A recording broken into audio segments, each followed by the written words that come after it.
अस्सलाम वालेकुम पाकिस्तान। एक नए जोश, एक नए वलवले और एक नई सोच के साथ आपको कहते हैं सुबह की सोच में खुशामदीद। मेरे साथ हैं गजल अशरफ और मेरे साथ हैं हसनैन लियाकत। आप सबको मेरी तरफ से भी खुशामदीद। और आज है 1 मई। तेरे हाथों की मुशक्कत से जहां रोशन है मेरे मजदूर, तेरे अज़्म को ताउम्र सलाम। ये बाबर सलीम साहब का शेर है और उन्होंने आज के दिन की मुनासबत के हवाले से खुसूसी लिखा है। और आपको पता है कि आज आम तातील भी है, मजदूरों का आलमी दिन भी मनाया जा रहा है, लेकिन इसका जो मकसद है शायद उस मकसद से हम बहुत दूर हैं। बिल्कुल ऐसे ही। अब आपने शेर पढ़ा तो इस हवाले से अल्लामा इकबाल का भी एक शेर है, वो भी मैं पढ़ देता हूँ। तू कादिर व आदिल है मगर तेरे जहां में, तू कादिर व आदिल है मगर तेरे जहां में हैं तल्ख बहुत बंदा है मजदूर के औकात। 1 मई पूरे दुनिया में मजदूरों का आलमी दिन मनाया जाता है। ये खास दिन है जो हमें उन बेआवाज हाथों की याद दिलाता है जो हमारे मुआशरे की बुनियादें तामीर करते हैं, पसीने से ज़मीन को ज़रखेज़ बनाते हैं और अपनी मेहनत से वीरान दुनिया को रौनकें फराम करते हैं। यानी मजदूर सिर्फ मजदूर नहीं, हमारा कीमती असासा है। आज हम उन तमाम अजीम लोगों को सलाम पेश करते हैं जिनके हाथों पे छाले होते हैं मगर चेहरों पर मुस्कुराहट होती है, जिनकी मेहनत के बगैर न फैक्ट्रियां चल सकती हैं, न खेत लहला सकते हैं और ना ही शहर आबाद हो सकते हैं। आइए इस दिन को सिर्फ तकारीर तक महदूद ना रखें, बल्कि ये अहद करें कि हर दिन, हर जगह, हर सतह पर मेहनतकश का वकार बुलंद किया जाए और मेहनतकश की जो जिंदगी है उसको आसान बनाया Exactly, जिस तरह से आपने ये बात की ना कि हम शायद मकसद से बहुत दूर हैं। आज रैलियां होंगी, आज टैबलोस होंगे, आज छुट्टी भी है, आज बहुत से मुजाहरे भी किए जाएंगे, लेकिन अनफॉर्चुनेटली जो मकसद है, मकसद ये है कि हमें किस तरह से मजदूरों को सपोर्ट करना है, उनके राइट्स को सपोर्ट करना है, उनके वेजेस को सपोर्ट करना है, इक्वालिटी ऑफ जो होती है ना वर्कर्स की, तमाम वर्कर्स की, उसको सपोर्ट करना है, उनकी डिग्निटी को सपोर्ट करना है। तो ये तमाम चीज़ें हैं अनफॉर्चुनेटली जिनका हम ख्याल नहीं रखते। बस सिर्फ बराए नाम हम छुट्टी मना लेते हैं और मजदूर वैसे तो छुट्टी हम बनाते हैं, मजदूर आज भी काम करते हैं। हाँ, मैं यही हमारे जैसे मजदूर भी काम करते हैं। हम भी तो मजदूर हैं, हम भी तो आज काम कर रहे हैं, हमें भी छुट्टी नहीं है, लेकिन मजदूर एग्जैक्टली लेकिन जिस तरह से आपने कहा ना कि जो उनके हाथ होते हैं उन्हीं से हमारे खेत लहलहाते हैं और ये दुनिया का जो निज़ाम है चल भी रहा है इसी तरह। तो हम देखते हैं कि बलूचिस्तान में क्या कुछ हो रहा है। वहाँ पर आज भी मजदूरों ने धरना दिया हुआ है क्योंकि उनको वही बात है कि उनको उनके राइट्स नहीं मिल रहे। हमारे नुमाइंदे मुस्तफ़ा बुज़दार ने चंद वो मजदूरों के हमरा मौजूद हैं और एक रिपोर्ट तैयार की है, वो देखते हैं।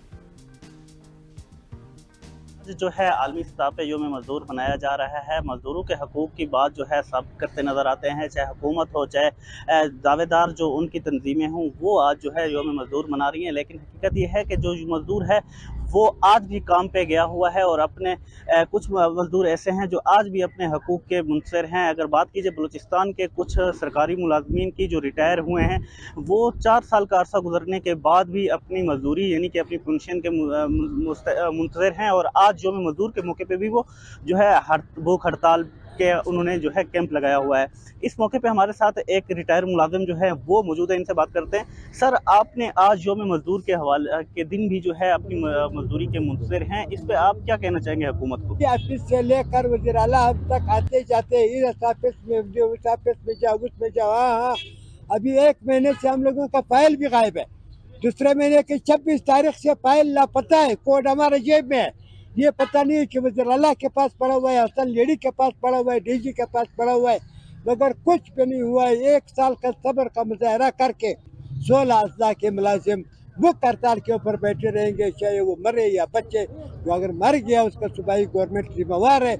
जी, जैसा कि आपने रिटायर मुलाजिम की बात सुनी, इनका कहना है कि वज़ीर आला ने भी हालिया जो हमारा कैंप था उसमें विजिट किया था और उन्होंने हमारे मुतालबात को तस्लीम करते हुए कहा था कि आपके जो मुतालबात हैं वो असूली हैं और आपके मसाइल जो है हल होंगे, लेकिन ताहाल मसाइल हल नहीं हो सके, जिसकी वजह से आज फिर इनको जो है भूख हड़ताली कैंप लगाना पड़ गया है। और आज योम मजदूर के मौके पर भी ये अपनी मजदूरी यानी पेंशन के मुंतज़िर हैं कि इनको उनके जो इनके मुतालबात हैं वो मंजूर। बुज़दार हमारे साथ मौजूद थे। Thank you so much for joining अस। ये तो गुफ्तगू सुनी आपने मजदूरों की और आज हम सिर्फ बात नहीं बल्कि दिल से महसूस करेंगे कि उन मजदूर भाइयों और बहनों की कहानियों को और उनकी जद्दोजहद को और उनके ख्वाबों को।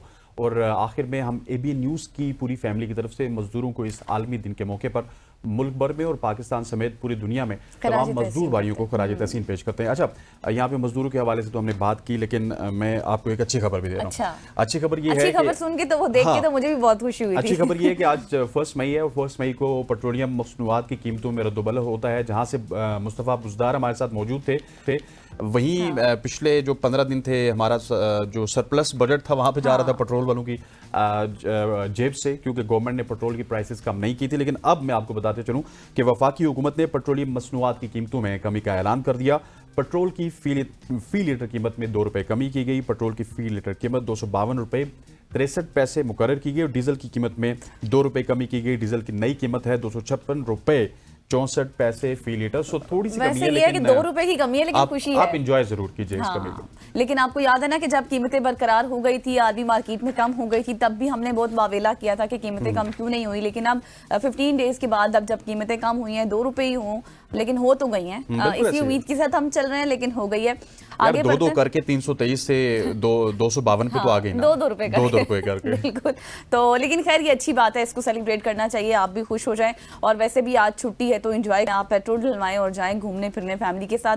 अब थोड़ा सा आगे बढ़ते हैं और मुल्की हालात को भी देख लेते हैं कि क्या कुछ हो रहा है। भारत सरकार की फॉल्स फ्लैग ऑपरेशन को भारतीय मीडिया ने ही बेनकाब कर दिया और पहलगाम हादसे के फौरन बाद, यानी कि आप ये कहें कि आधे घंटे बाद ही ये इल्जाम तराशी शुरू हो गई थी पाकिस्तान के ऊपर कि पाकिस्तान ने दहशतगर्दी की है और गलत स्क्रिप्ट्स सामने लेकर आना। फिर उसके बाद हमने देखा कि कल भी एक बहुत अहम इजलास हुआ है और जिसमें तमाम एम्बेसडर्स मौजूद थे दीगर ममालिक के, और उनके साथ भी मोदी सरकार ने एक मीटिंग की है जिसमें उन्होंने कहा है कि मतलब मदऊ किया, उनको एक नैरेटिव बनाने की कोशिश की, जिसमें उन्होंने कहा कि हम किस तरह से पाकिस्तान के ऊपर इल्ज़ाम लगा रहे हैं और पाकिस्तान दहशतगर्दी कर रहा है। लेकिन वहीं से उन्हीं एम्बेसडर्स की ये गुफ्तगू है, बाद में वहीं से सवालात उठ रहे हैं कि भारत के पास कोई वाज़ेह सबूत नहीं है। DGIS भी ये बात की थी कि 7 से 8 रोज गुजर चुके हैं तो अभी तक भारत कोई मुकम्मल सबूत नहीं पेश कर सका, और हम तो खुद ये एक रिस्पांसिबल नेशन के तौर पर कह रहे हैं कि आप इन्वेस्टिगेशन कराएं। आपने DGISPR की बात की तो पहले उनको सुनते हैं, फिर अपने गेस्ट की तरफ चलते हैं। आइए देखते हैं DGISPR क्या कहते हैं।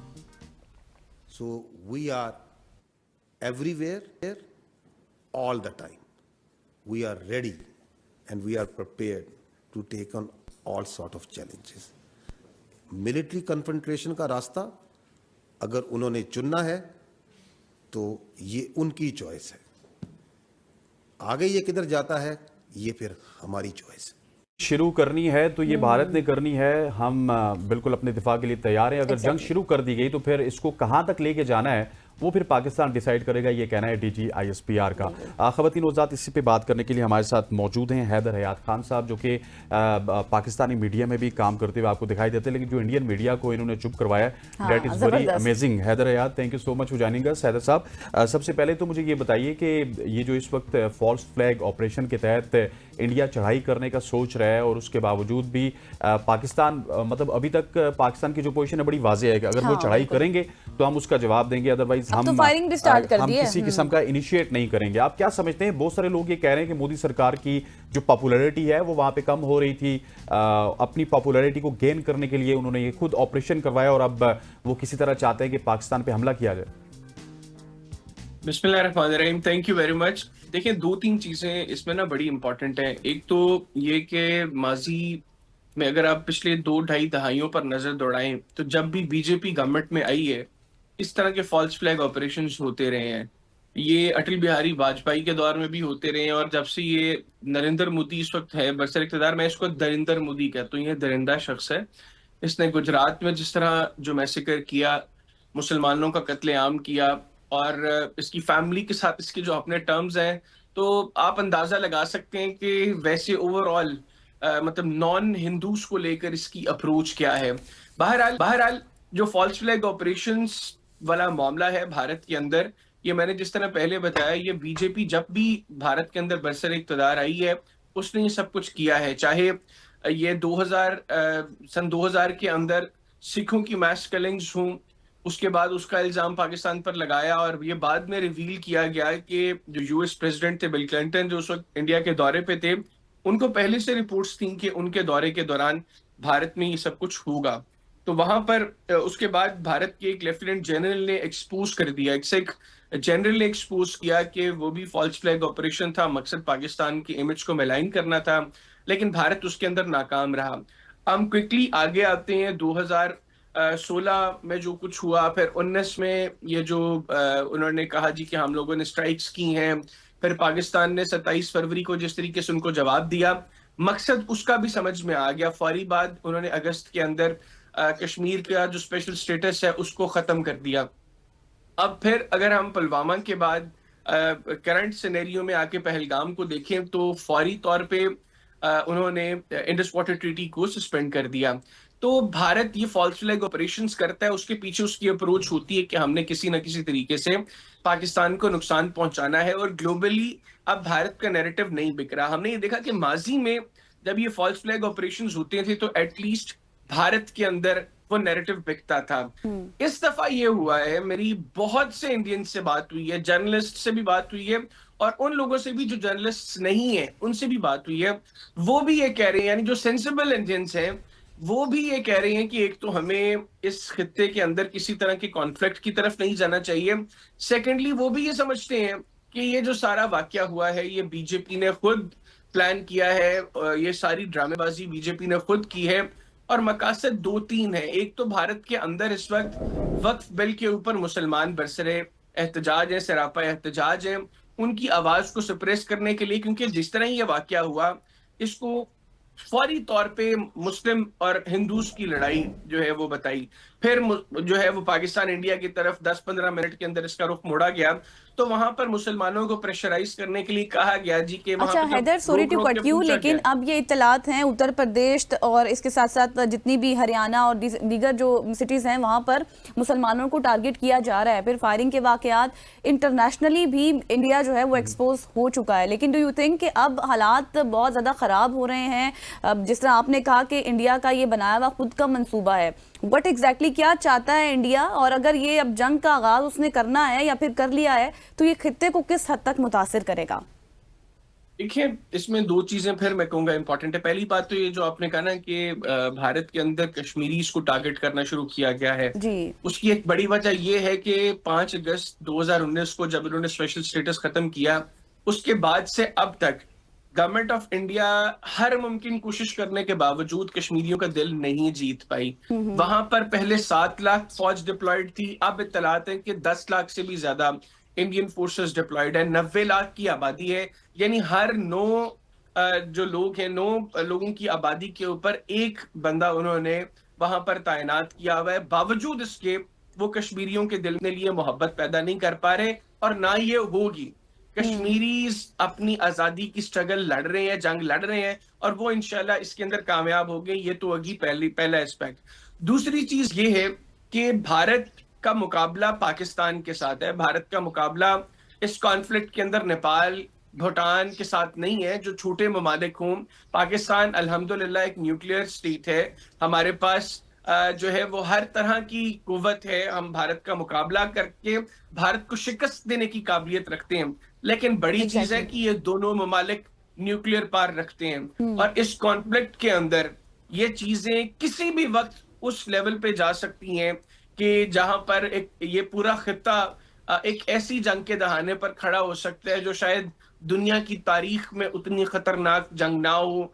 लेकिन इसका फैसला अगेन भारत ने करना है। कल DGISPR ने बहुत कैटेगोरिकली कहा, और फिर इसहाक डार साहब ने भी कैटेगोरिकली ये कहा, पाकिस्तान आगाज नहीं करेगा, लेकिन अगर भारत आगाज करेगा जंग का तो उसको अंजाम तक पाकिस्तान पहुंचाएगा। और इसका मुझे अंदाजा है पाकिस्तान के पास अल्हम्दुलिल्लाह ये काबिलियत मौजूद है हर एतबार से। भारत बात करता है अभी इस जंग के अंदर इनिशियली जो बातें हो रही हैं कि एयरफोर्स का इस्तेमाल होगा, ज्यादा ड्रोन्स यूज करेगा भारत। अभी हमने परसों देखा, जो कल की रात गुजरी उसमें भारत के रफाइल तैयारे जो हैं वो आए, और जब हमारे शाहीन उड़े उनको जो है वो भागना पड़ा वहां से, क्योंकि ये बड़ी टेक्निकल चीज है।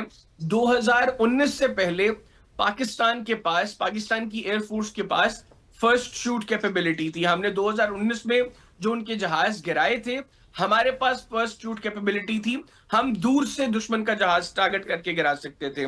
जब भारत ने रफाइल लिए, इसमें कोई शक नहीं है कि फर्स्ट शूट कैपेबिलिटी भारत के पास चली गई, उनके पास ज्यादा रेंज थी।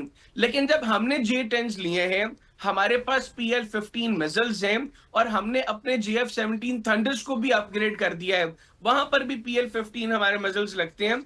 अब हमारे पास फर्स्ट शूट कैपेबिलिटी है दोबारा, हम 25-30 किलोमीटर ज्यादा डिस्टेंस से फर्स्ट शूट बिल्कुल बिल्कुल ऐसे ही। अच्छा, मैं एक और पॉइंट के ऊपर आपसे बात करना चाहता हूं हैदर, क्योंकि आप इंडियन चैनल्स में भी जाते हैं, वहां का मीडिया बड़ा हमें फर्जाइल नजर आता है और साथ ही मोदी सरकार की तर्जुमानी करते हुए भी नजर आता है। सो वो अगर ये फिजाई ऑपरेशन करेंगे तो उनके दिमाग में क्या चल रहा है? जो हमने ये JF-17 टेंडर हैं या फिर F-16 है और फिर नए जहाज जो हमने लिए, ये सिर्फ शोरूम में रखने के लिए लिए हैं या फिर तसल्ली करने के लिए तो नहीं लिए ना? ये भी तो हमने जवाब देने के लिए लिए हैं।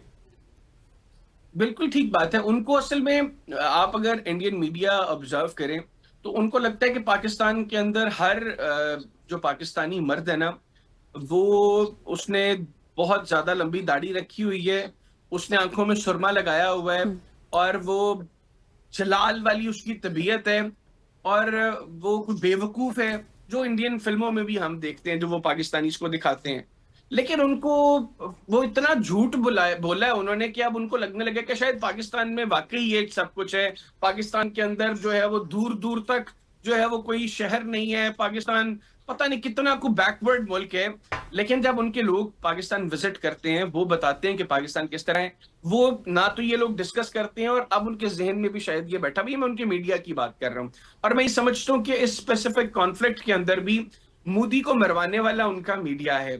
उन्होंने जिस तरीके से इस मामले पे जो है वो प्रेशराइज किया है, बार बार उसको इस तरीके से डिस्कस करके उसके बाद चीजें इस पॉइंट तक आई हैं कि अब गवर्नमेंट ऑफ इंडिया के ऊपर, नरेंद्र मोदी के ऊपर ये प्रेशर आ गया है कि अब वो कुछ करता है तो मरता है क्योंकि हम लोग मारेंगे, कुछ नहीं करता तो भी मरता है, नहीं करेगा तो पब्लिक प्रेशर पे मरेगा, उसकी पॉलिटिक्स डैमेज होगी, करेगा तो हम मारेंगे। ठीक हो गया।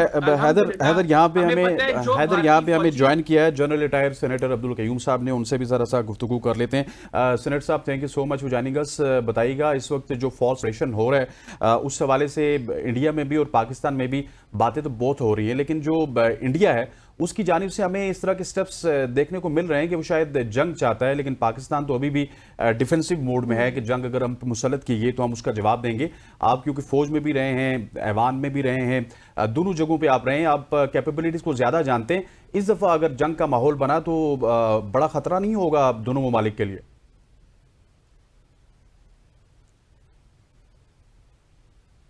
अब्दुल कयूम साहब, आपको हमारी आवाज आ रही है?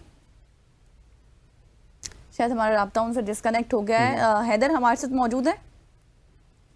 जी जी। अच्छा हैदर, अब मुझे थोड़ा सा ये बताइएगा कि अब जिस तरह से हम बात तो कर रहे हैं, डेली बेसिस पे बात कर रहे हैं और अल्हम्दुलिल्लाह हमारे पास इतनी सलाहियत है कि हम किस तरह से टारगेट कर सकते हैं, जिस तरह क्वाड कॉप्टर्स हमने गिराए 2। मुझे थोड़ा सा ये बताएं कि अब दीगर जो कंट्रीज हैं, चाइना है, तुर्किया है, इन सब का क्या रोल होना चाहिए? देखिए, चाइना ने तो अपना रूल क्लियर कर दिया है, इवन टर्की ने भी अपना रूल क्लियर कर दिया है, ये पाकिस्तान के साथ खड़े हैं और भारत को इसकी बड़ी तकलीफ है। Exactly. और भारत जानता है कि वो अकेले पाकिस्तान का मुकाबला नहीं कर सकता और अगर ये दो ममालिक जो हैं ये पाकिस्तान के साथ किसी लेवल पर मिलते हैं तो फिर तो डेफिनेटली और ज्यादा मुश्किलात खड़ी हो जाएंगी। लेकिन मैं ये समझता हूँ कि इंशाल्लाह इसकी नौबत नहीं आएगी। हमारी आर्म्ड फोर्सेस जिस तरह प्रिपेयर्ड है, भारत का जो फौजी पाकिस्तान की तरफ मैली आंख से देखने की कोशिश करेगा, हम उसकी आंखें निकाल देंगे। जो पाकिस्तान की तरफ आने की कोशिश करेगा, वो 2 पैरों पे आएगा, वो 4 कंधों पे वापस जाएगा। ये हमें अल्हम्दुलिल्लाह हमारी आर्म्ड फोर्सेस के ऊपर पूरा यकीन है। आप देखें यहाँ पर Haider sorry, I am cutting you again. General sahab हमारे साथ वापस शायद राब्ता हमारा उनके साथ हुआ है। जनरल साहब, हमें बताइएगा, इस वक्त जो हालात बने हुए हैं इंडिया पाकिस्तान के, इंडिया पूरी कोशिश कर रहा है कि किसी तरह से पाकिस्तान पे जंग मुसल्लत की जाए। क्या समझते हैं किस तरह की सूरत हाल है और क्या आइंदा आने वाले दिनों में इंडिया की जानिब से हमें जारियत और ज्यादा देखने को मिलेगी? जनरल साहब, आपको आवाज आ रही है? ठीक है हैदर, आप कंटिन्यू कीजिएगा। जनरल साहब को कोई मेरे ख्याल है कोई टेक्निकल मसाइल है। देखिए, मैं बता रहा था कि हमारी जो अवाम है उसमें किसी तरह का कोई खौफ दिखाई नहीं दे रहा। यहाँ पर लोग कह रहे हैं कि भारत कोई मिस एडवेंचर करे, कोई शरारत करे, हम जानते हैं कि हम ईंट का जवाब पत्थर से देंगे, हमारी फोर्सेस देंगी, और हमारे लोगों के अंदर भी जो जज्बा मौजूद है, लोग बिल्कुल सीसा पिलाई दीवार की तरह मौजूद हैं अपनी आर्म्ड फोर्सेस के साथ।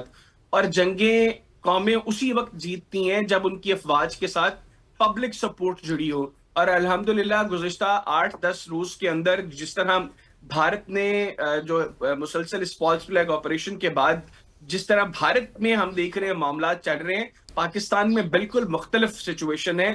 यहाँ की आवाम अपनी आर्म फोर्सेस के साथ बिल्कुल खड़ी है, सीसा पिलाई बिल्कुल ऐसा दीवार ही के है। साथ खड़ी है। बिल्कुल हमारी आवाम खड़ी है फौज के साथ। और thank you so much for joining us. जब आप जैसे जर्नलिस्ट जाकर इंडिया में उनको मुंह तोड़ जवाब देते हैं, स्पेशली उनकी उर्दू भी ठीक करते हैं। और हम बात कर रहे हैं इंडिया वर्सेस पाकिस्तान कन्फ्लिक्ट की, और general retired senator Abdul Qayyum sahab हमारे साथ मौजूद, उन्होंने ज्वाइन कर लिया। सर बहुत शुक्रिया आपके वक्त के लिए। सबसे पहले तो ये बताइएगा, कल भी मोदी सरकार ने अपनी आर्मी को फ्री हैंड दे दिया है, और इसके साथ साथ इंटरनेशनली भी एक्सपोज हो चुका है इंडिया बहुत दफ़ा। अमेरिका हो, कनाडा हो, सब इस चीज़ का सबूत दे चुके हैं कि इंडिया स्टेट टेररिज्म में मुलविस है। लेकिन उसके बावजूद इंडिया बाज नहीं आ रहा, पाकिस्तान के ऊपर इल्ज़ाम तराशी कर रहा है। अब आप क्या समझते हैं, ये वॉर जो अब स्टार्ट हो चुकी है, ये कहाँ तक जा सकती है, किस हद तक मुतासिर हो सकते हैं तमाम जो खित्ता है वो? या देखें, ये डिपेंड करता है इंडिया की लीडरशिप के एटीट्यूड पे। मोदी को विद इन इंडिया लोग हिटलर कह रहे हैं, और आरएसएस की जो उनकी फिलॉसफी है जिसको चला रहे हैं, ये आरएसएस की फिलॉसफी भी हिटलर के उससे शुरू हुई थी। तो इसलिए ये है, नेतन्याहू है, इनके आगे कोई बैनुल अक़वामी कानून नहीं, कुछ नहीं। अभी इस वक्त इंडिया में दर्जन से ज्यादा सीरियस इंसर्जेंसीज हैं।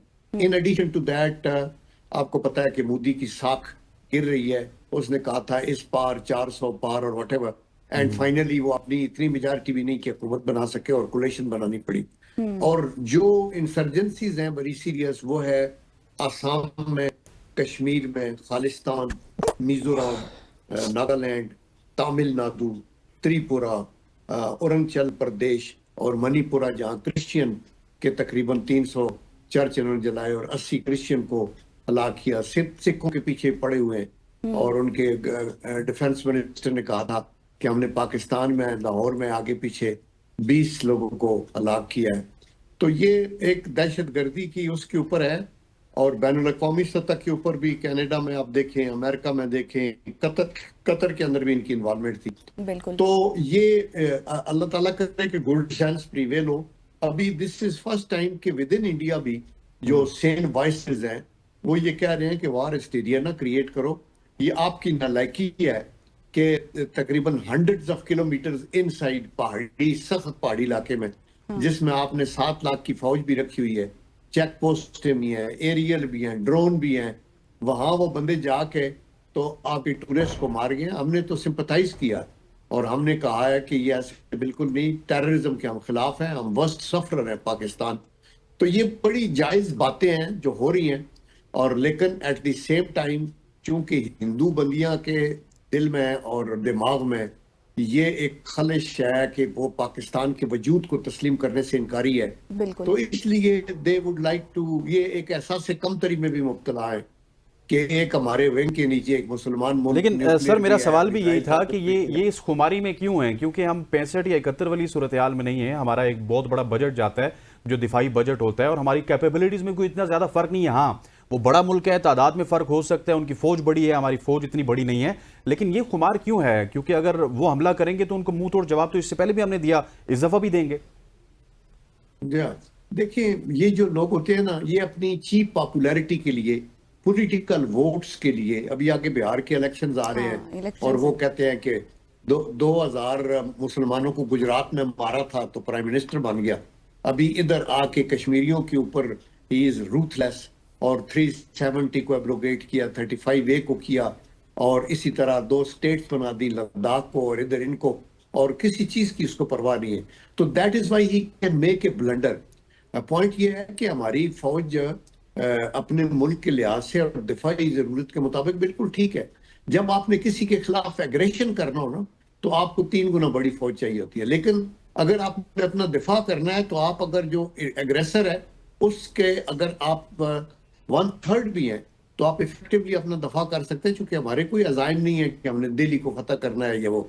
हम तो कह रहे हैं कश्मीरियों को हक़ खुदरादियत दें और ये तड़ियाँ ख़त्म करें जो आप कर रहे हैं, और पाकिस्तान के अंदर दहशत गर्दी को आप हवा दे रहे हैं। कुलभूषण यादव जो है वो इनका वो दरिंदा वो इधर एक पिंजरे में बंद है, और बहुत सी एग्जाम्पल्स हैं। आपको देखें ये जाफर एक्सप्रेस के अंदर BLA में एक उनका BLA का कमांडर था असलम उर्फ अच्छू, तो वो जख्मी हुआ तो वो कंधार भाग गया। ये तालिबान के आने से पहले की बात है।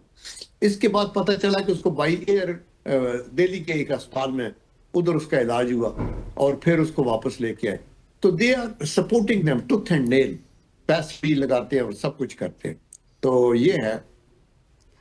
बिल्कुल अब्दुल कयूम साहब, लेकिन मुझे ये बताएं कि जिस तरह से अब इंडिया, आपने कनाडा की बात की, अमेरिका की बात की, कुलभूषण यादव की बात की, जिस तरह से उनका नेटवर्क था एक्सपोज हुआ हमने देखा, फिर उसके बाद दहशतगर्दी के खिलाफ पाकिस्तान ने एक तवील जंग लड़ी है, इसको ख़त्म किया है, लेकिन दूसरी कंट्रीज़ में भी दहशतगर्दी में इंडिया इन्वॉल्व रहा है, लेकिन हमने हमेशा आप ये कहें कि इंडिविजुअल लेवल पर इसका मुकाबला किया है। अब इंडिया क्या खित्ते की पूरा चौधरी बनना चाहता है या फिर कुछ और मामलात हैं जिनसे नज़र हटाने के लिए उसने एक बार फिर से फॉल्स फ्लैग ऑपरेशन किया है? देखिए, एक तो उनका मतमय नजर ये है ना, एक तो ये है कि दिल के अंदर जो बुग़्ज़ है कि पाकिस्तान किसी लिहाज से भी मजबूत मुल्क बन के ना उभरे। नंबर 2, ये इंडिया अपने आप को प्रॉक्सी साबित करता है वेस्ट की और अमेरिका की कि चीन को कंटेन करने के लिए हमारा वजूद बड़ा लाजमी है और हम उधर होंगे। और तीसरा ये है कि इनके पॉलिटिकल मोटिव्स हैं कि यार बहुत बड़ा ये तो बड़ा मुजाहिद बंदा है, इसने तो पाकिस्तान के साथ नाकू चने चबा रहा है और ये आगे इलेक्शन आ रहे हैं ताकि दोबारा को वोट मिल सके और ये वो।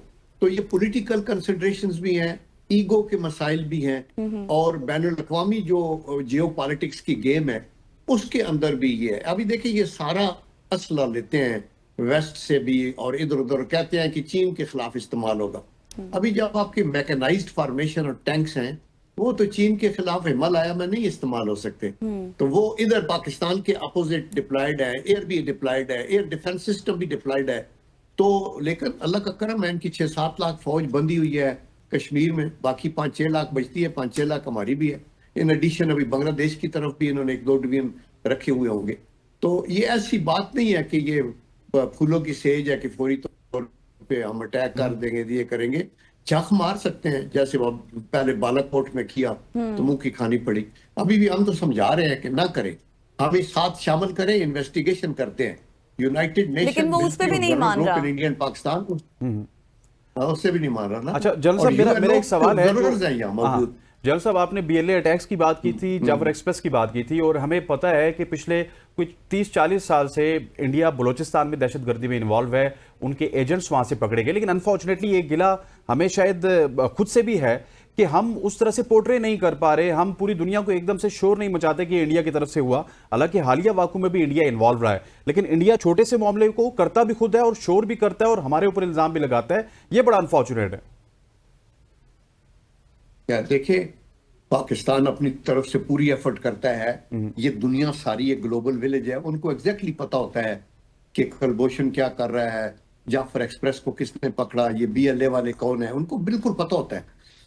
सिर्फ ये है कि they turn a blind I because they want कि पाकिस्तान को डिस्टेबलाइज रखना है, क्योंकि ये सी पैक कर रहा है और ये न्यूक्लियर कंट्री है और इसको कोई मौका ना दें कि आगे वो चलने के लिए। तो that is the reason. Otherwise आप ये देखिए कि नेतन्याहू जितने जुल्म कर रहा है गाजा के अंदर और जितने बच्चे और कितना, ये किसी की आंख से ओझल है। ये वेस्ट को, अमेरिका को, वेस्टर्न सिटीजन को नहीं पता क्या हो रहा है। और इसी तरह जो कश्मीर में इंडिया कर रहा है, क्या वो वहां पता नहीं है कि इतनी बड़ी, it is the most militarised zone in the world, जो एक वैली के अंदर 6 लाख की फौज है और अभी तक है 77 सालों से इनके अंदर इतनी जरूरत नहीं कि निकल जाए उधर से और उनको अपना सांस ले। तो दुनिया को तो सब पता है, लेकिन दुनिया के डबल स्टैंडर्ड्स हैं। ये अभी जो ट्रायंगल है ना, शैतानी, अमेरिका हुआ, इजराइल और इंडिया, तो ये इन्होंने अपना एक सिस्टम रखा हुआ है, उसके मुताबिक चल रहे हैं। हमें इन हालात में जिंदा रहना है तो फूंक फूंक पे कदम रखने पड़ेंगे, लेकिन एट द सेम टाइम अपनी मुल्क के अंदर यकजहती की फिजा, इकोनॉमिक रिवाइवल और नंबर 3 ये सिक्योरिटी के इश्यूज के अंदर ये जो टेररिज्म की लानत है इसको खत्म करना और बैनुल-अक़वामी सतह के ऊपर अपने दोस्त बनाने और बैनुल-अक़वामी सतह के ऊपर इंग्लिश प्रेस में जाके प्रेस कॉन्फ्रेंसेस करनी और हमारी हाई कमिश्नर और ये जो हैं एम्बेसडर्स वगैरह ये पूरी दुनिया को बताएं कि क्या हो रहा है। मैं पीछे अमेरिका गया था तो मैं हालांकि अपनी हॉलीडेज पे प्राइवेट गया था, लेकिन मैं टाइम्स स्क्वायर न्यूयॉर्क में भी गया, वहां कश्मीर पे रैली को लीड किया, बताया कि अट्रॉसिटीज हो रही हैं और उधर एक सेमिनार में कश्मीर पे हिस्सा लिया जहां एम्बेसडर्स भी थे, ओआईसी के भी थे, तो वो सारी जहान को ये पता है, लेकिन डबल स्टैंडर्ड्स हैं जैसे मैंने कहा। बिल्कुल। अच्छा सर, मुझे ये बताएं कि अगर 2019 की अगर हम बात करें तब अमेरिका ने सालिस का किरदार अदा किया, टेम्परेचर कूल डाउन करने की कोशिश की, लेकिन अब जिस तरह से वहाँ से बयानात आ रहे हैं वो सपोर्ट तो कर रहा है, कह रहा है कि 5 मिनट बाद इस तरह से इल्ज़ाम तराशी करना पाकिस्तान के ऊपर ये बिल्कुल भी जायज़ नहीं है, इंडिया को सोचना चाहिए। बिल्कुल डोनाल्ड ट्रंप ने भी कह दिया कि इंडिया भी मेरा दोस्त है, पाकिस्तान भी मेरा दोस्त है, दोनों को मामलात को सुलझाना चाहिए। क्या ये फेयर है? आपको लगता है ये भी एक डर है कि इंडिया को बिल्कुल फ्री हैंड देना चाहता है अमेरिका ताकि दीगर जगहों से नजरें भी हट चुके? और आपको पता है आज 13 करोड़ की डील भी हुई है, 13 करोड़ का असला खरीदा उन्होंने। देखिए ये जो बयानात हैं अमेरिका के ये खुशाइन तो हैं, लेकिन इन पे ट्रस्ट कौन करेगा? एग्जैक्टली यानी आप देखें कि जब वो अफगानिस्तान के अंदर आए और पाकिस्तान का ईंट से ईंट बज गई, इसकी इकोनॉमी, इसका रोड नेटवर्क, इसके ह्यूमन लॉसेस, सब कुछ, और जब निकले सोवियत यूनियन निकले तो ये वापस चले गए हमें उधर ही छोड़ के। फिर अभी जो है सारा असला छोड़ के $7 अरब का वो तालिबान के पास छोड़ के, जो कि आधे से ज्यादा आपका ये दहशतगर्दों के हाथों में आया है, तो वो चला गया। तो ये इतने भी नाइफ तो नहीं है ना अमेरिकन कि इनको ये पता हो कि 40,000 गाड़ियां छोड़ी हैं, नाइट विजन गॉगल्स हैं और ऑटोमेटिक वेपन्स हैं, जहाज हैं तो अबाउट 70 के 78 हेलीकॉप्टर्स हैं। तो ये और उनके पास पूरा ये कंट्रोल नहीं है अपने मुल्क के ऊपर। तो ये मतलब है कि ये ऊपर से कुछ और लोग बिल्कुल ऐसे ही लेफ्टिनेंट जनरल अब्दुल कयूम साहब हमारे साथ मौजूद थे। Thank you so much. हमने डिटेल में बात की है और हम उसी मामले को आगे लेकर चलेंगे, पाकिस्तान वर्सेस इंडिया, और फ़ज़ाई हवाले से बात करेंगे, क्योंकि अभी हमने इस हवाले से बात नहीं की क्योंकि पाकिस्तान की फ़ज़ाई सिस्टम को कितनी बर्तरी हासिल है और भारत जिस तरह से राफेल कर रहा है तो किस हद तक उनका सिस्टम कंट्रोल हो सकता है या फिर उसको बर्तरी हासिल हो सकती है। इसी पर बात करने के लिए air marshal retired Masood Akhtar sahab ने मैं ज्वाइन किया। सर बहुत शुक्रिया आपके वक्त के लिए। सबसे पहले तो ये बताएं कि भारत की तरफ से राफेल का बड़ा शोर है। पुलवामा के बाद पाकिस्तान ने जब उनका जहाज आपको पता है कि गिराया था और उसके बाद मोदी राफेल कह रहा था। अब इंडिया के पास राफेल तो है, क्या उनका एयर डिफेंस सिस्टम हमारे सिस्टम से ज्यादा उसको बर्तरी हासिल है और आप समझते हैं कि वो उस तरह से परफॉर्म कर सकता है जिस तरह से होना चाहिए? अच्छा परफॉर्म तो करेंगे वो, क्योंकि वो अच्छा जहाज है। याद रखिए कि मोदी ने जब स्विफ्ट रिटॉर्ट हुई थी और हमने अभिनंदन के जहाज गिराया था तो उसने कहा कि अगर हमारे पास राफेल होते तो हम ये ना होने देते। So Rafale number 1 is a good aircraft, number 2 it has got a good radar, number 3 it has got a good beyond visual range missile. तो लेकिन air chief marshal Sidhu knew this, so he has very good contacts with the Chinese, so he straight away inducted the J-10C और 6 महीने के अंदर J-10C आ गए और miraculously 6 महीने के अंदर ट्रेन करके को इंटीग्रेट करके हमारी एयर पावर डॉक्ट्रिन में he took them into battle in operation मर्ग बर समाचार। टॉप कवर J-10 ने दिया था और ऑल्दो इन एंगर उसने वेपन कोई नहीं फायर किया, बट बैप्टाइज वो जो कहते हैं ना कि उसकी इंट्रोडक्शन इनटू कॉम्बैट हो गई थी। सो नंबर 1 के J-10C is better than in some ways then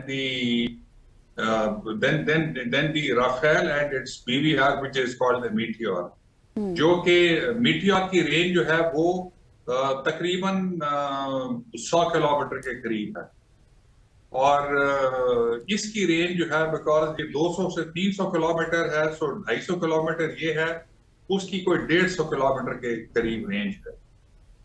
because PL-15 जो है उसकी रेंज ज्यादा है।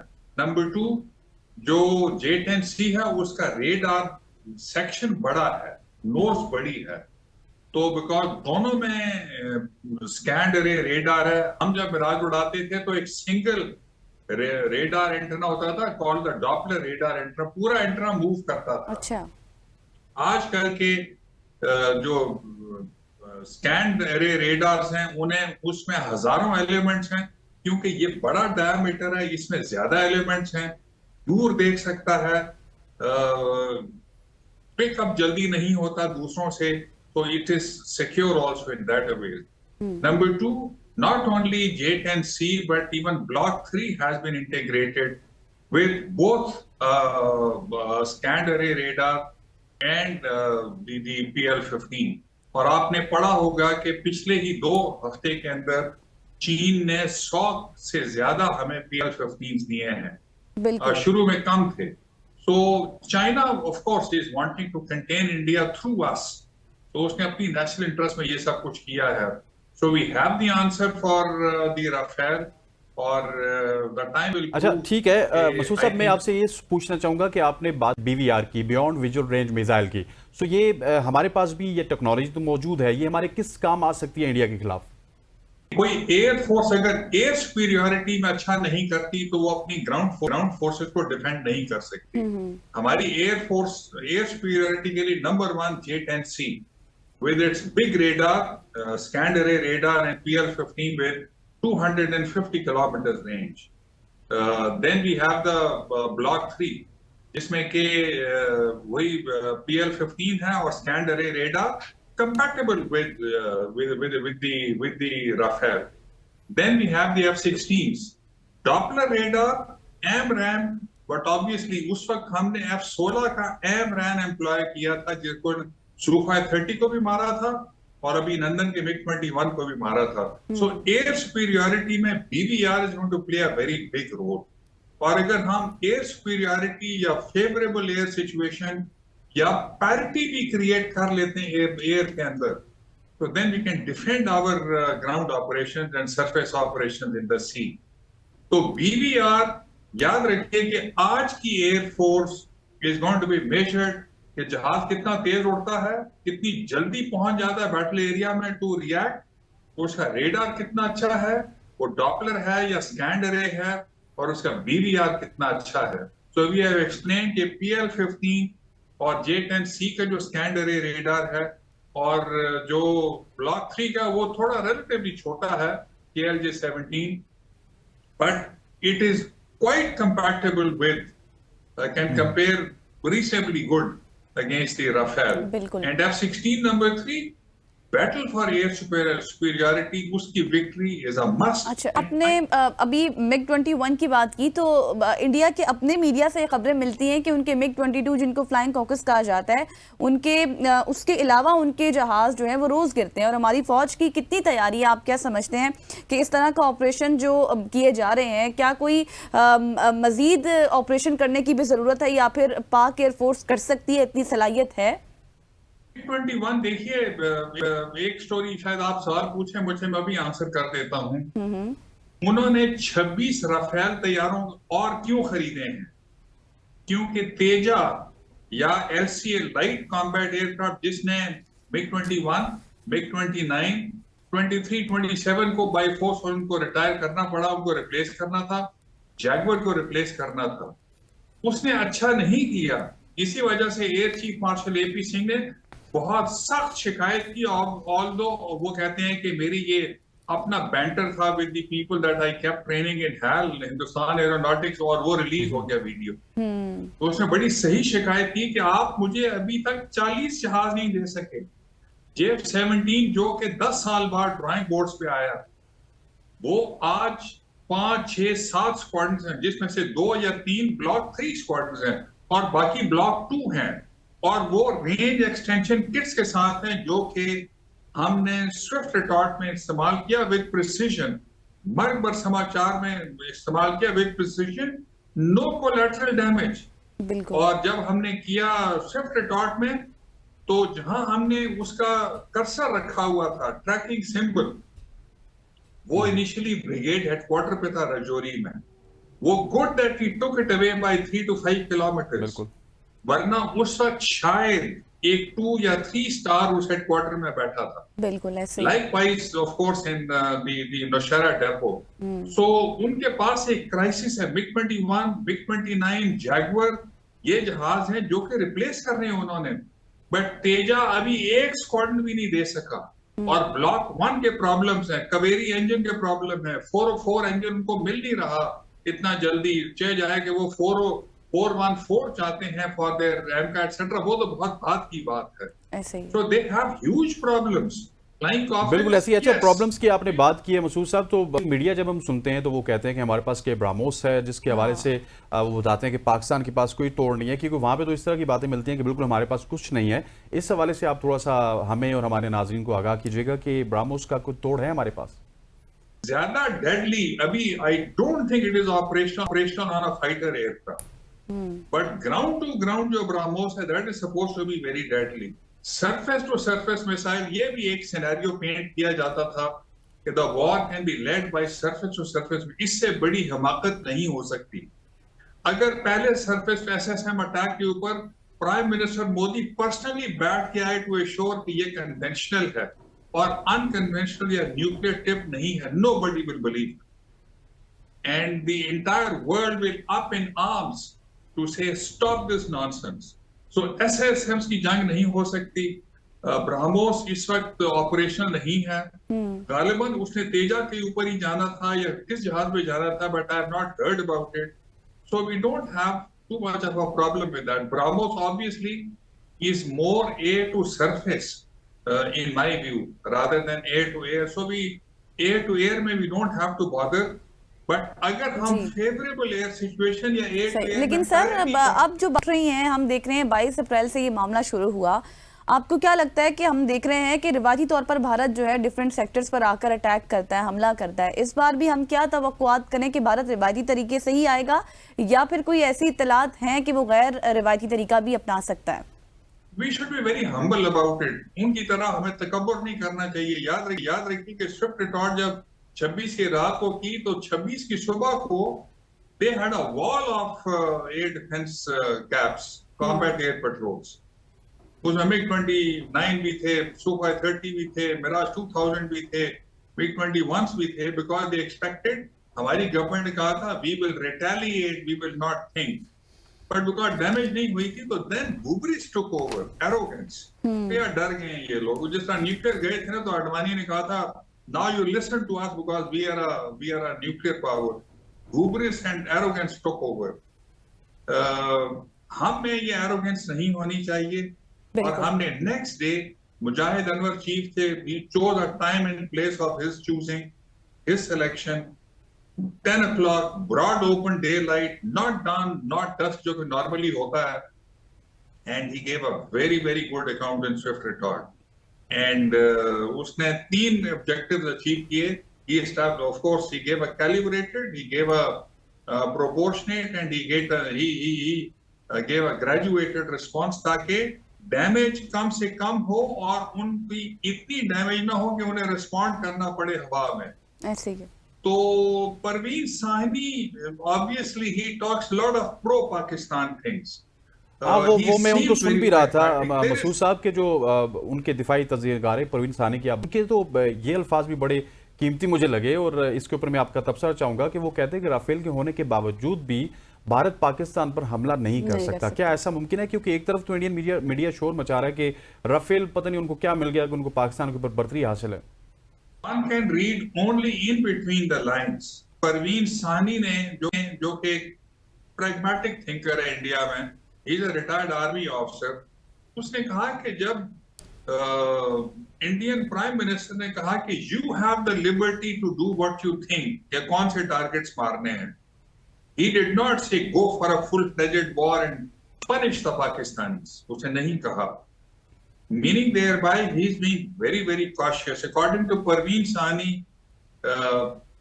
they know कि हम एक full-fledged अगर probably महीने की जंग परमिट कर दें इंडिया को तो 15 लाख उसकी फौज है, हमारी 6 लाख है। 32 फाइटर स्क्वाड्रन्स उनके हैं, हमारे 18-19 हैं। नेवी भी हमारी छोटी है।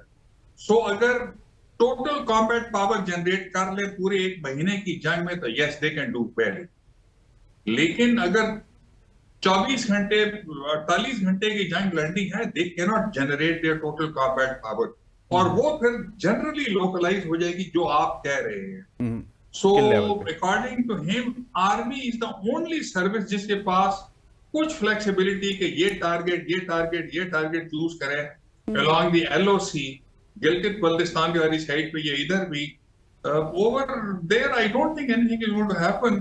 तो मे बी के जंग टोटल ना हो, और अगर होती है तो पाकिस्तान एयरफोर्स बिल्कुल ऐसा ही है सर, बिल्कुल फरमाया। मुझे आखिर में ये बताएगा कि सर अब बातें हो रही हैं कि काइनेटिक ऑपरेशन तो भी होना है, लेकिन बहुत सारी बातें अब ये चल रही हैं कि शायद पाकिस्तान डिप्लोमेटिकली वॉर में थोड़ा सा पीछे रह गया है, तो आप क्या एग्री करते हैं इस पॉइंट ऑफ व्यू से? ख्याल में हमारा डिप्लोमेटिक मनूवर, जिसको हम एक्सटीरियर मनूवर कहते हैं एनडीयू में, वो हमेशा ही थोड़ा कमजोर रहा है। और देखिए ना, उन्होंने ना कोई प्रूफ किए हैं, ना वो एक इंटरनेशनल इसमें इन्वेस्टिगेशन एक्सेप्ट कर रहे हैं। 150 किलोमीटर अंदर उन्होंने हमला करवा दिया, और आर्मी को सब उन्होंने क्यों पुल आउट किया, वो तो सिक्योरिटी नहीं दी थी।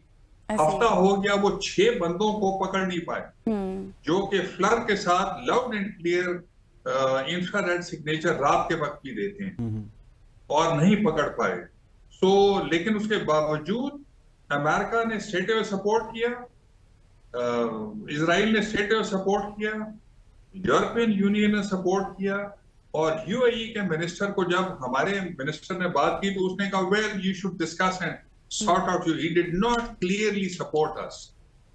सो हमें बेहतर करना चाहिए, और मेरे ख्याल में चाइना हमें फुल्ली सपोर्ट करेगा, टर्की आई थिंक सपोर्ट कर रहा है हमें, बट बाकी मुसलमान मुल्कों को भी करना चाहिए, और हमारा जो फॉरेन पॉलिसी एक्सटीरियर मनूवर। ठीक हो गया, थैंक यू फॉर जॉइनिंग अस ख़वातीन और हज़रात।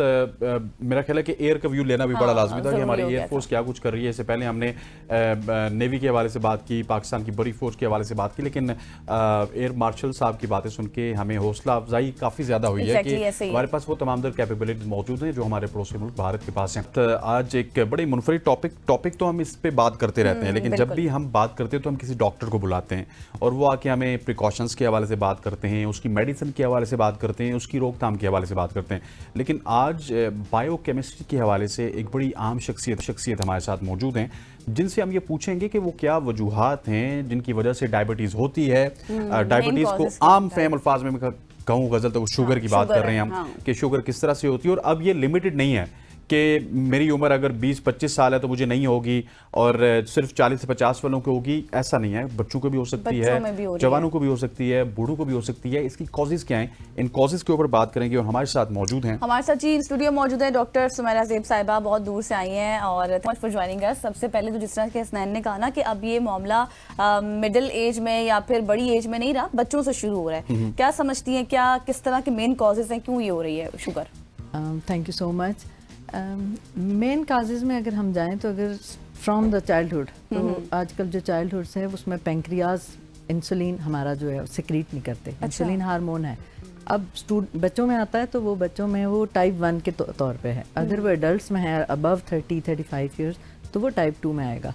टाइप 2 नॉन इंसुलिन डिपेंडेंट है, उसमें इंसुलिन बन भी सकता है और फिर बने तो काम भी कर सकता है। लेकिन जो आपने बच्चों की या जैसे सैन साहब ने बात की कि के बच्चों में एज लिमिट नहीं रही, तो स्टार्टिंग फ्रॉम 4 to 7 भी रिपोर्टेड हैं स्टडीज में कि इस एज का बच्चा डायबिटीज़ है, तो उस एज के बच्चे में डायबिटीज़ टाइप 2 नहीं हो सकती, टाइप 1 है।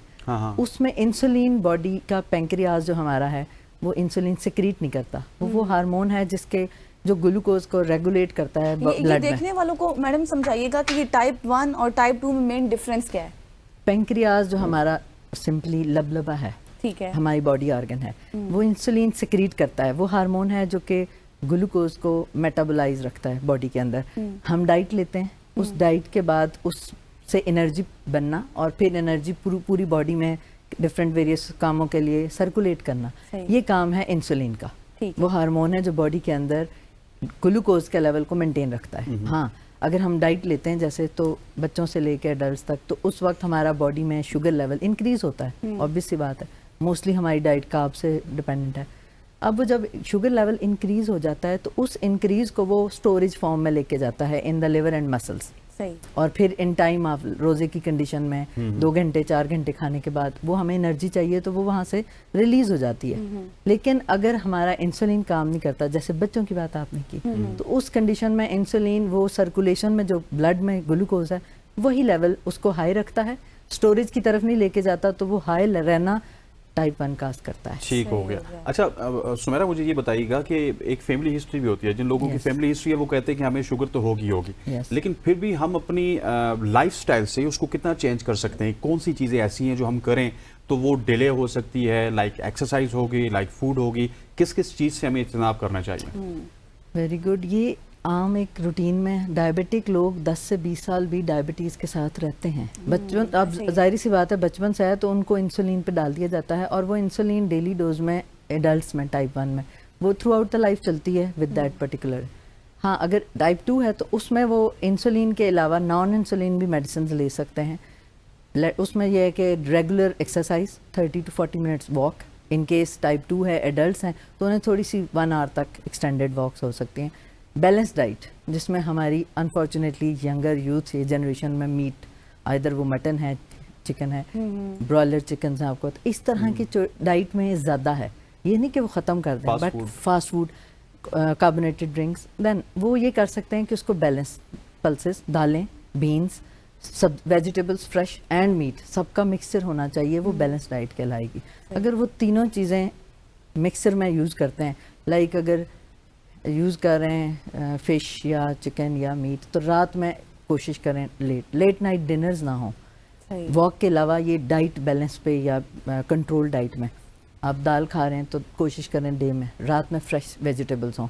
8-9 बजे के बाद डिनर ना किया जाए, चाहे आप जल्दी। स्लीप साइकिल आपकी होनी चाहिए। स्ट्रेस स्लीप साइकिल मीन के रिक्वायर्ड नंबर ऑफ आवर्स आपको पूरे करने हैं, starting from younger ages to adult. 6 to 8 hours for normal 30-40 plus में, और अगर बच्चे हैं तो ऑब्वियसली ग्रोथ के लिहाज से उन्हें थोड़ा ज़्यादा टाइम चाहिए। उसके अलावा स्ट्रेस का बड़ा रोल है, आइदर 1 है या 2। स्ट्रेस आजकल के बच्चे पढ़ते हुए छोटी छोटी चीज़ों पे स्ट्रेस का है। हाँ, यस, और वो एक पर्टिकुलर आंसर है, डिप्रेस होते हैं, यस, डिप्रेशन की तरफ जा रहे हैं। अब वो एक छोटी छोटी क्विज नहीं अच्छा हुआ, पढ़ते हैं, जॉब्स नहीं मिली, कोई इस तरह के मल्टीपल फॉर्म, ये नहीं हुआ, वो नहीं हुआ, इन छोटी छोटी चीज़ों पे स्ट्रेस का लेवल इतना पीक पे चला जाता है कि वो हमारा पेंक्रियाज इंसुलिन की तरफ and blood sugar level constantly sustain रहता है हाई लेवल में। जब वो हाई रहता है तो कितना टाइम, उसके साथ हमारी रेटिनोपैथी, किडनीज और आइज़, ये 2 मेजर ऑर्गन्स हैं जो कि बहुत जल्दी इफेक्ट होते हैं विद द डायबिटीज़। सही हो गया। फिर आपने कहा कौन सी जैसे पता कैसे चलता है, 3 पी पे 3 पीज डायबिटीज़ का, पोली डिस्पिया, पोली यूरिया एंड पोली फेगिया। अच्छा। Excessive thirst, excessive frequent urination and excessive या फ्रीक्वेंट भूख लगती है। अच्छा। ये वो 3 पीज हैं जिससे पता चलता है कि patient, a person is going towards the diabetes, pre diabetes में आ जाता है, प्री डायबिटीज में आ जाता है। सही। अच्छा मैडम, मुझे ये बताएं कि अभी तो जिस तरह हसनैन ने बात की थी ना कि हम किस तरह से उसको डिले कर सकते हैं, आपने सॉल्यूशंस बताए, लेकिन अगर अब एक इंसान को शुगर हो गई है तो उसका प्राइमरी ट्रीटमेंट क्या है? डायरेक्ट मेडिकेशन या फिर इंसुलिन? अब यही मैंने अभी यहाँ पे बताया कि प्री डायबिटीज़ में है। प्री डायबिटीज़ मीन वो कंट्रोल हो सकती है। आप जो रिच डाइट है, प्रोटीन या फैट्स रिच डाइट है, आपका स्ट्रेस का लेवल ज़्यादा है या फैमिली हिस्ट्री में था, तो आप बैलेंस डाइट, स्लीप, एक्सरसाइज से आप उसको कंट्रोल कर सकते हैं। लाइक उसका हम अगर वैल्यूज़ में डिजिट्स में बात करें तो दैट शुड बी, अगर normal level 80 to 100 milligram decilitre है शुगर का बॉडी में, ब्लड ग्लूकोज सर्कुलेशन में, तो वो अगर 120 तक रह रहा है, 130 तक रह रहा है, तो इसका मतलब है कि आप प्री फॉर्म में है, प्री डायबिटिक फॉर्म में, स्टेट में है। उसको कंट्रोल कर सकते हैं with the diet, with the sleep pattern, with the change in the exercise, change in the habits. लेकिन अगर वो प्री डायबिटिक सस्टेन करता है, जैसे हम HbA1c टेस्ट चेक करते हैं 3 मंथ्स में, ग्लूकोज कैलकुलेटेड, उसमें अगर वो हाई रहता है और कॉन्स्टेंटली इंक्रीज हो रहा है, डिक्रीज की तरफ नहीं आ रहा या नॉर्मल रेंज में नहीं आ रहा, इसका मतलब है आप डायबिटीज़ की तरफ जा रहे हैं। उसमें 2 चीज़ें चेक करते हैं, इंसुलिन एज लिमिट, जो बच्चों से बात हमने स्टार्ट की, अगर एज लिमिट 4 to 20 है या 30 है, इसका मतलब वो टाइप 1 में है, उन्हें इंसुलिन नहीं प्रोड्यूस हो रही, तो उन्हें इंसुलिन लगाने पे दे देते हैं। अच्छा। क्योंकि उनकी बॉडी में प्री डायबिटीज़ हैं, प्रेयर हुआ है। वैसे अगर टाइप 2 में जाएं तो वो 35 के बाद, आजकल के 30-35 के बाद अर्ली 40s में डायबिटीज़ टाइप 2 हो जाता है, उनको मेडिसिन पे ले जाते हैं। अब बेसिकली स्टार्ट में medicine, metformin, Glucophage, and then it depends upon के जो पेशेंट है उसकी हेल्थ किस साइड, वेट लॉस हो रहा होता है विदाउट एनी एफर्ट डायबिटीज़ में तो पता चल रहा होता है, बॉडी पेन हो रहा होता है, फिटीक, वैसे ही फिटीक में रहता है। किसी के हाथ खराब है, किसी की फिंगर्स खराब हाँ, है, पाँव की, उसमें तो हाँ। वो सीवियर फॉर्म आ जाती है ना। एक्चुअली डायबिटीज़ क्रोनिक फॉर्म है, आपको क्रोनिक इन्फ्लेमेशन है। हमारी वो क्रोनिक स्टेट है जो कि अगर फुट में एक फिंगर पे आई है, 2 पे, तो उसकी अगर वो वुंड हीलिंग नहीं हो रही, इसका मतलब है कि ग्लूकोज बॉडी के अंदर सर्कुलेशन में ग्लूकोज का लेवल बहुत ज़्यादा है। अब जब वो ज़्यादा है तो इसका मतलब है वो क्योर नहीं होने दे रहा, किसी भी जगह पे ज़ख़म है उसको। अब जब वो फुट की तौर पे या फिंगर पे आता है, उसकी एम्पुटेशन रिक्वायर्ड है। अगर वो सर्जरी या एम्पुटेशन नहीं करेंगे तो वो मूव ऑन कर जाता है वो ज़ख़म थ्रू लेग, और फिर वो अच्छा, लास्टली हमारे पास सिर्फ 30 सेकंड से मुझे ये बताइएगा कि लेट्स सपोज अगर किसी बंदे की फैमिली हिस्ट्री में शुगर नहीं है, वो डायबिटीज़ की फैमिली हिस्ट्री नहीं चल रही, तो वो लोग टेस्ट नहीं करवाते, क्या अलामात हैं उनके लिए भी? ये सारी अलामात है, अगर इनमें से कोई है तो वो फिर टेस्ट की तरफ जाएं? यस, टेस्ट तो अगर हम यूरोप या डेवलप कंट्रीज़ में जाएं तो they routinely after 1 year, after 6 months, after 40 वो करवाते हैं, और बचपन से उनका रूटीनली 1 पर ईयर चेकअप होता है। तो चेकअप या टेस्ट की तरफ ज़रूर जाया जाए, उसमें पता चल जाता है कि कोई रेटिन्स या इन्फ्लेमेटरी मार्कर्स हाई हैं, और अगर कोई चीज़ हाई है तो उसको टाइमली कंट्रोल कर दिया जाए, तो this is controllable disease. This is not कि हम उसको डायबिटीज़ को किसी भी तरह पे कंट्रोल नहीं कर सकते। इवन विद डायबिटीज़ लोग बड़ा सा रहते हैं, मेडिसिन पे हैं, प्रॉपर केयर से हैं, मेडिसिन, डाइट एंड वॉक। ठीक होगी ma'am, thank you so much for joining अस। ख़वातीन वज़ात सुमेरा ज़ेब हमारे साथ मौजूद थी, जो कि डायबिटीज़ के हवाले से हमें गुफ्तगू कर रही थी हमारे साथ। आज के प्रोग्राम से इतना ही। मुझे गज़ल को और हमारी पूरी प्रोडक्शन टीम को इजाज़त दीजिए। अल्लाह हाफ़िज़।